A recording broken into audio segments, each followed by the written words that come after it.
সাধাৰণতে মহিলাসকলে মছজিদৰ সন্মুখত থাকিলেও ভিতৰত সোমাই নামাজ সম্পন্ন কৰিব নোৱাৰে।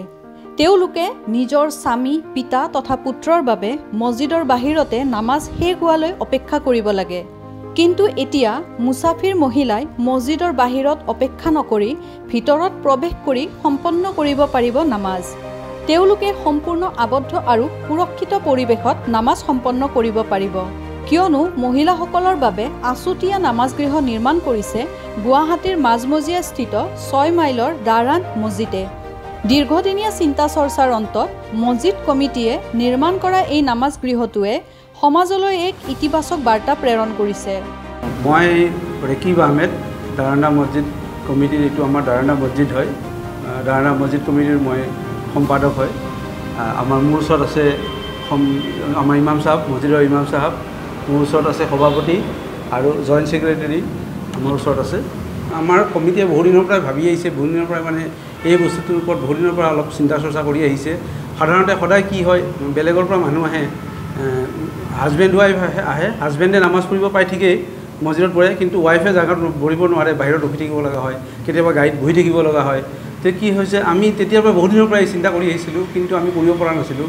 এতিয়া আমি সেইকাৰণে আমি কি কৰিছোঁ, এটা আছুতীয়াকৈ এটা জেগা বনাইছোঁ, য'ত আমি বেলেগকৈ এটা চিৰি দিছোঁ, বেলেগকৈ এটা গেট বনাই দিছোঁ, যাৰ কাৰণে যিকোনো মানুহ মহিলা বাহিৰৰ পৰা আহিলে ইয়াতে নামাজ পঢ়িবৰ কাৰণে সুবিধা পাব।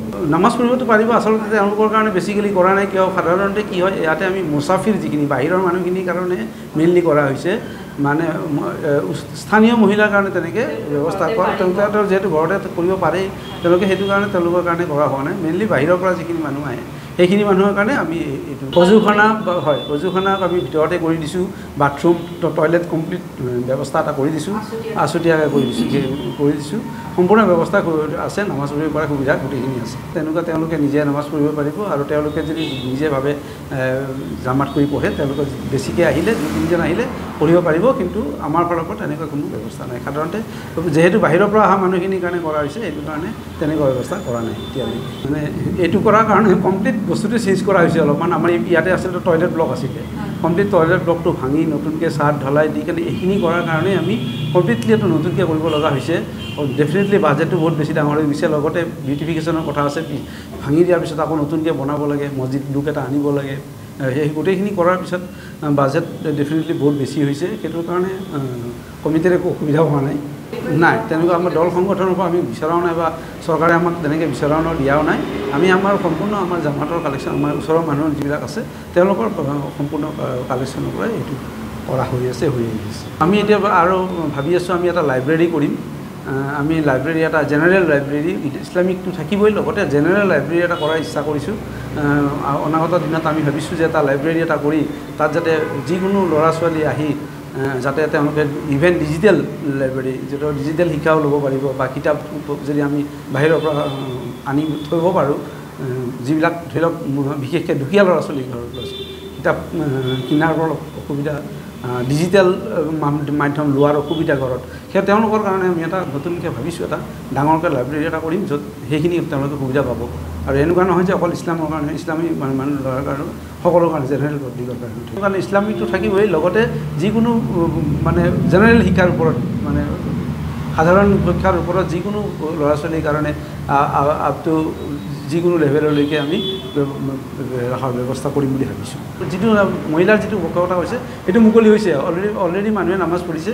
2-এটা বস্তু আমি লগাব বাকী আছে, সেইখিনি আমি 2 দিনৰ ভিতৰতে কৰি, কিন্তু নামাজ পঢ়িব পৰা সম্পূৰ্ণ ব্যৱস্থা ইয়াতে আছে, এতিয়াও কৰিব পৰা হৈ আছে। আৰু মানুহে আহি কেনে পঢ়িছে অলৰেডি, 2-3 ঘৰ মানুহে আহি, লেডিজ আহি নামাজ পঢ়ি গ'ল অলৰেডি।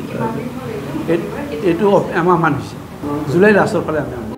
সাধাৰণতে আমাৰ সমাজত এক ভুল ধাৰণা আছে যে মহিলাসকলে মছজিদত প্ৰৱেশ কৰিব নোৱাৰে।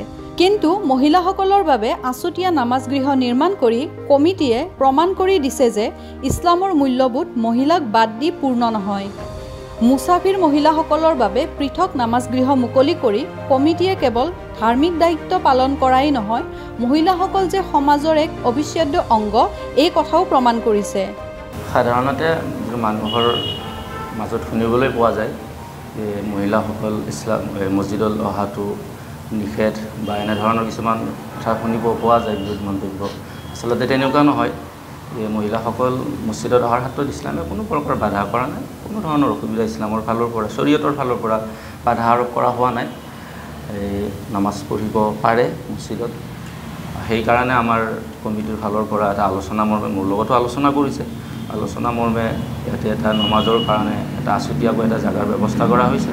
কাৰণ বিভিন্ন ঠাইৰ পৰা মহিলাসকল আহে, নমাজ পঢ়িবলৈ বিচাৰে তেওঁলোকে, আৰু আগতে মছজিদৰ ভিতৰতেই বা এনেকুৱা ধৰণৰ ঠাই দিয়া হৈছিলে তেওঁলোকক, কিন্তু এতিয়া সুকীয়াকৈ এটা ব্যৱস্থা কৰা হৈছে যেতিয়া, গতিকে এটা ভাল ব্যৱস্থা, ভাল হেৰি হৈছে। এইটোৰ পৰা মই এইটোৱে ক'ব বিচাৰোঁ, আমাৰ আচলতে সমাজখনৰ যিটো এটা ঠেক মানসিকতা, এই বস্তুটোক এটা হেৰি কৰিব লাগে আমি, যে মহিলাসকল যে আমাৰ সমাজৰে বা আমাৰে এটা অবিচ্ছেদ্য অংগ আচলতে, সেই বস্তুটো আমি বুজাব লাগে যে ইছলাম ইমান এটা ঠেক বা মনৰ সেনেকুৱা ধৰণৰ ইছলাম নহয়। ইছলাম এটা এখন সাগৰৰকৈ মানে বহল ইছলামৰ চিন্তাধাৰা। গতিকে আমি এই বস্তুটো আমি বাহিৰক ক'ব লাগে, বাহিৰত আমি এই বস্তুটো হেৰি কৰিব লাগে। ইছলামে সেইটোৱে কয়। বেলেগক মই এইটো বিচাৰোঁ যে আমাৰ সমাজত থকা যিমান মছজিদবিলাক আছে, সকলো মছজিদতে এনেধৰণৰ এক ব্যৱস্থা হোৱাটো আমি বিচাৰোঁ ভাল, যাতে মানুহখিনি নমাজ পঢ়াৰ ক্ষেত্ৰত বা যিকোনো নিজৰ আৰাম কৰাৰ ক্ষেত্ৰত সুবিধা যাতে হয়, সেইখিনি আমি সকলোৱে বিচাৰোঁ। উল্লেখ্য যে মছজিদ কমিটিয়ে মছজিদ গৃহতে এটা ডিজিটেল পুথিভঁৰাল স্থাপন কৰাৰ এক পৰিকল্পনা কৰিছে, য'ত ইছলামিক শিক্ষাৰ লগতে সাধাৰণ জ্ঞান আৰু স্কুলীয়া শিক্ষাৰ বাবে প্ৰয়োজনীয় গ্ৰন্থ উপলব্ধ হ'ব। পুথিভঁৰালটো সকলো ধৰ্মৰ লোকৰ বাবেই মুকলি থাকিব, যাতে মানুহে ইয়ালৈ আহি জ্ঞান আহৰণ কৰিব পাৰে। বিনয় বৰ্মনৰ সৈতে মুন্নী বেগম ৰিপৰ্ট, আৱাজ দ্য ভইচ, অসম।